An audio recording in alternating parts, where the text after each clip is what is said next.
कहा जाने कौना कपड़ा के घाघरा घुघरी सिवाओ तरी से जे क्रीचे नहीं खा बैठा कोना सावत संगे काटो तारा चानी लगा के मछड़दानी रजऊ।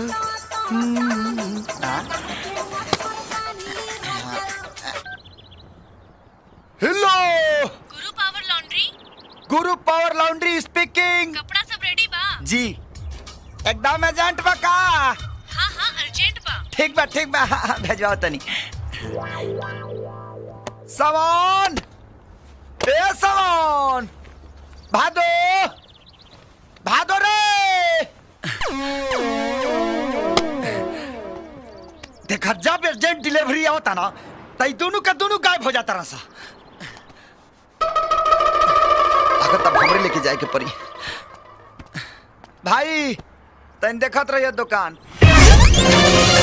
जब से नैना लड़ल बात आगे बढ़ल रोज अखिया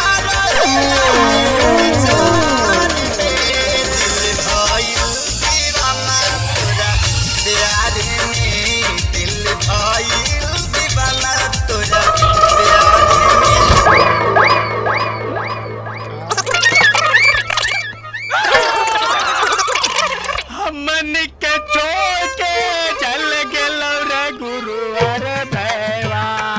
अरे मैया रे गुरु आ गइल। अरे गुरु पावर लॉन्ड्री के पावर आज गइल। अबई धंधा के हम ही समारब गुरुआ के भरोसे हमन के छोड़ के चले गए गुरुआ।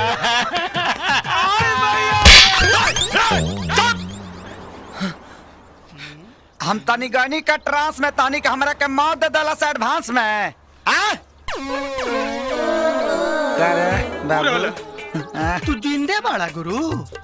जिंदा ने किधर का चल गनी ऊपर। हां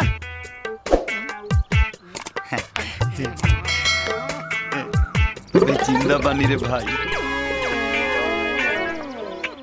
रौखे वाली भौजी के ना मोहब्बत के शरबत पिया तानी। देखे में कैसन बाड़ी अब बोली कैसन रहे भाई। अरे बोलिया बोले लिए गोरिया जैसे बोले कोई लारिया। गुरु पावर लॉन्ड्री के तरफ से सवेर वाला राम राम मैडम जी। राम राम का भाई सवेरे सवेरे इतना अर्जेंट का हमार धुआई पसंद आ गई का रहुआ। हाय रे तोहार धुलाई के साथ साथ स्त्रियों करल भी पसंद आ गइल बा।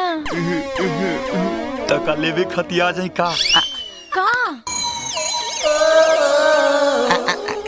का पड़ा। अरे इहे खातिर तो फोन कइले बानी बहुत अर्जेंट बा जल्दी आवा। तो मैडम जी 10 मिनट रोकी हम 2.5 मिनट में आओ तानी। ओके बाय। तो गर्ल्स ऊ का रहे चुटुर चुटुर।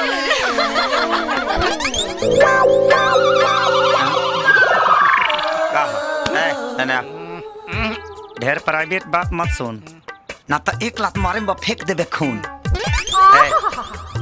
काय के चेला गुरु संगे खेला। चला सा धंधा पर लगा सा काम करा सा हम डिलीवरी लेके आवतानी।